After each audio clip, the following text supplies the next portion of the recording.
ayah nenek kamu. Cici ah. Cici Ada APA. Ada apa? Ayah dengan kakak Angie di dalam peluk-peluk dan cium-cium.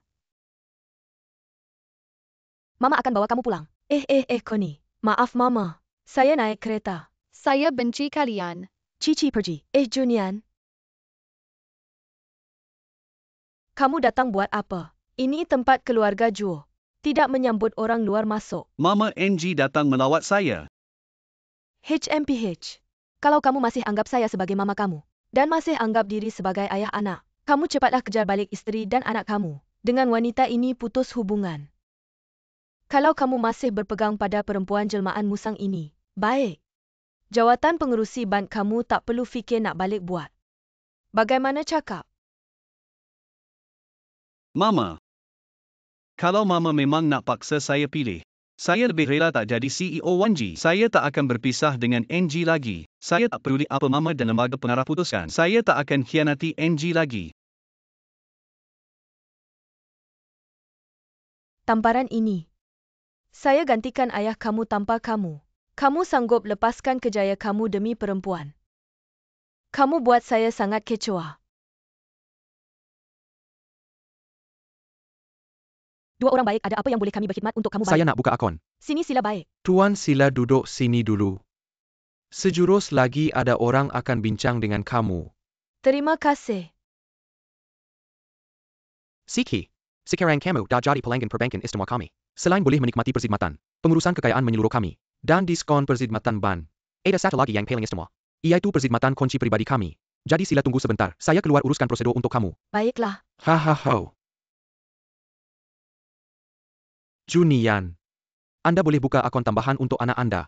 Adakah Anda risau tentang masa depan mereka? Tidak. Dua anak mereka akan pergi ke UK untuk belajar tidak saya rasa lagi. Buka akaun bersama lebih mudah. Hanya untuk urusan dua pihak sahaja. Ya. Anda tahu, Marcos sekarang sudah ada pasangan sendiri. Kadang-kadang sibuk dengan kerja. Saya cakap anak-anak. Perkara yang perlu dilakukan mungkin dia lupa. Jadi saya akan uruskan dulu. Saya kenal lama dengan keluarga Anda dan Marcos. Anda berdua sudah berpisah. Saya juga rasa sayang. Sebenarnya orang dewasa boleh belajar untuk melepaskan perlahan-lahan. Tapi anak-anak pasti akan terjejas sedikit sebanyak. Kerana itu, saya lebih risau tentang dua anak ini. Haha, ada pepatah kata membesarkan anak 100 tahun, 99 tahun risau. Yang paling dirisaukan oleh ibu bapa. Yang paling dipedulikan adalah anak-anak mereka. Jadi sekarang saya ada satu masalah besar. Iaitu saya tidak tahu bagaimana untuk menguruskan aset saya. Sebenarnya Anda boleh uruskan melalui amanah keluarga. Rakan sekerja profesional dari Jabatan Amanah di sini boleh bantu Anda merancang cara untuk menubuhkan amanah, pengurusan aset dan pembahagian masa depan. Jadi Anda tidak perlu risau tentang kehidupan Kiki dan Weiwei pada masa depan. Pendidikan dan juga masalah perubatan. Tunggu sekejap. Saya akan minta Cifa cari seorang rakan sekerja profesional untuk bincang dengan Anda. Baiklah, terima kasih. Kakak Mei itu, saya kira dia terlalu berfikir. Saya dan Encik Dong sudah pun bersetuju. Sudah siapkan jalan untuk Markus. Tunggu sampai kakak Mei reda marah terus kembali bekerja. Sekarang macam ini. Tidak boleh salahkan mak awak ada reaksi begitu. Maaf, ayah sia-sia sahaja usaha awak. Awak kata Yit Ming ITU. Terpaksa nak pujuk kau pergi ke rumah Markus. Ada niat nak kacau kau ke? Tak apalah ayah kalau tak ada benda ni. Aku tak tahu. Marcos sanggup buang semua demi aku. Sekarang ni aku tak tahu nak gembira atau risau pasal dia. HMM. Jadi macam nilah, dia sanggup buang kuasa demi cinta. Alah dia tak sianat kau pun. Hahau. Jadi bila ayah dah tiada nanti. Ada orang jaga kau lah. Ayah kau sihat je. Kenapa cakap pasal mati-mati ni? Kau ingat tak esok hari kematian mak kau? Janganlah. Janji dengan sesiapa pun. Ingat nak balik makan dengan ayah. Tahulah setiap tahun macam ni. Kau dengan mak kenal masa memancing. Jadi esok kau pergi memancing untuk ingat dia. Lepas tu bawa balik ikan untuk masak sup. Kau sayang sangat kat mak. Mak sangat bertuah. Kau tahu tak apa impian besar ayah? Apa nak kau bahagia? Aku tahu. Marcos pasti boleh bagi aku bahagia. Wei. Kau ni Jusir ke?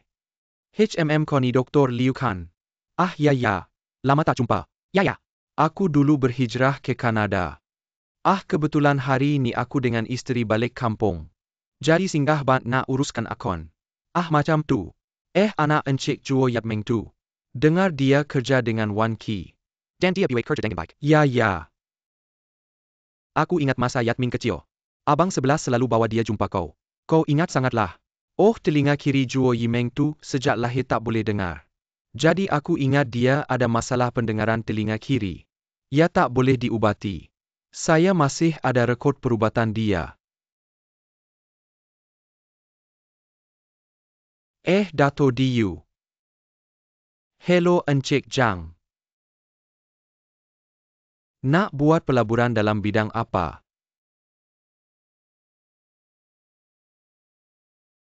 Saya tak akan mengaku dia anak Chong 11, kecuali bawa dia pergi buat ujian darah. Uji DNA dah cukup.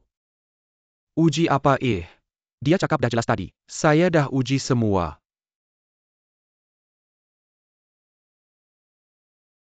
Masuk. Dato' Ziu. 2 surat ni untuk awak. Terima kasih. Kalau tak ada hal lain, saya nak keluar buat kerja dulu. Awak dengan Yat Meng dah lama berkawan baik. Kita pun dah kenal rapat. Kenapa perlu pergi ke KQ? Dato' Ziu, nanti awak nak pergi memancing ke? Ya. Saya nanti nak pergi memancing di pantai belakang Shek O. Setiap tahun pada hari kematian isteri saya akan pergi memancing untuk mengenangnya. Sebab saya dan isteri saya berkenalan semasa memancing di laut. Dato' Ju awak sangat setia. Betul. Sejak awak datang sini, saya tak tahu awak ada saudara di Hong Kong ke tak. Nak minum teh tak? Ini teh kungfu. Cubalah Mari duduk. Terima kasih Dato' Ju. Sebenarnya saya tak ada saudara di Hong Kong. Saya rasa orang paling rapat saya ialah Yat Meng. Begitu, macam mana awak kenal Yat Meng? Sebenarnya kami dah kenal sejak kecil lagi.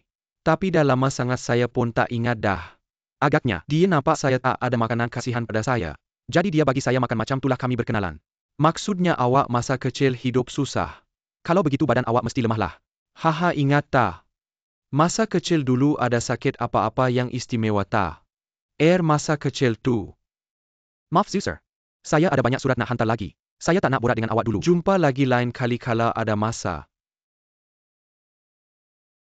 Meng Zhou. Proposal awak saya dah baca. Boleh kita duduk berbincang kalau ada masa? Awak duduk dulu. Mari.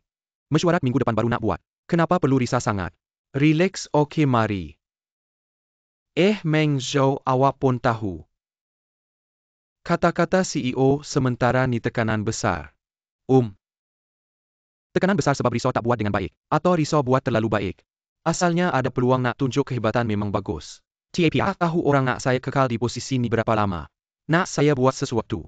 Atau kekal macam sekarang. Saya faham. Saya tahu awak dalam dilema. Sekarang yang paling risau ialah Zuser anggap awak sebagai bidak. Letak di posisi 3 jahat. Awak tahu. Sekarang abang saya sama macam menantu dia masa depan. Kalau Zuser surah awak jadi korban. Gali lubang suruh awak terjun. Awak habis. Abang saya boleh kembali kerja. Tapi awak tak perlu takut. Saya ni orang yang adil. Orang yang tolong saya pasti akan beri kepercayaan. Sama ada abang saya yang berkuasa nanti. Atau saya yang berkuasa. Saya akan jaga awak. Kalau macam tu. Sekarang saya untuk kill Yargawar. Untuk Meng Zhou berkhidmat. Meng Zhou cakap macam tu saya rasa lega. Mari kita minum. Big Klaipo. Little Sandbag. Meng saya pergi dulu. Terima kasih.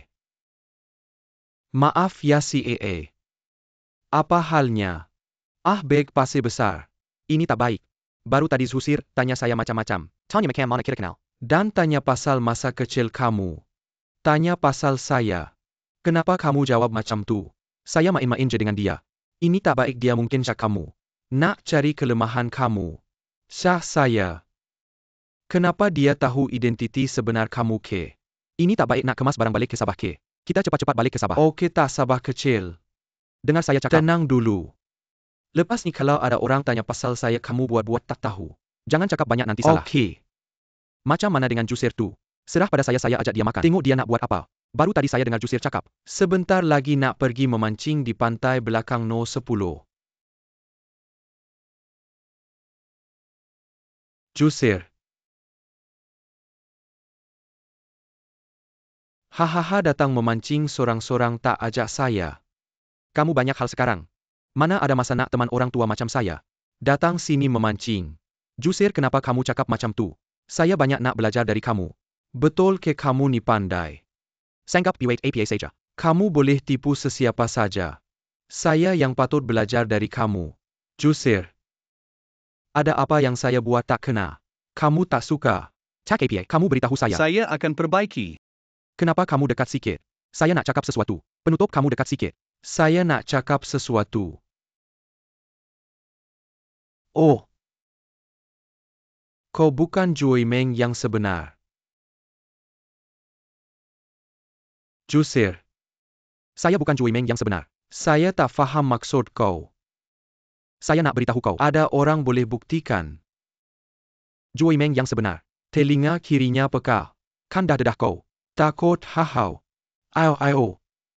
Jusir. Kau bergurau dengan saya kan? Dulu abang saya dah uji dengan saya. DNA dah sahkan saya ni Jui Meng.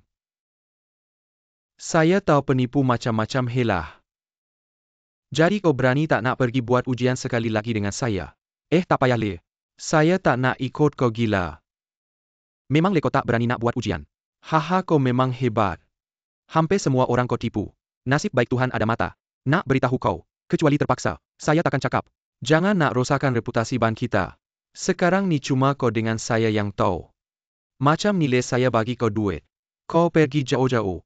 Jangan bagi orang jumpa kau. Kau meripik apa? Kau berani pergi le. Jusir. Saya tak tahu kau ni dah tua atau nyanyo. Atau delusi. Saya tak nak buang masa dengan kau. Kalau kau ada bukti, kau pergi lapor polis tangkap saya. Jangan pergi kalau kau tak nak pergi. Kau akan hilang segala-galanya. Lepas, I.O.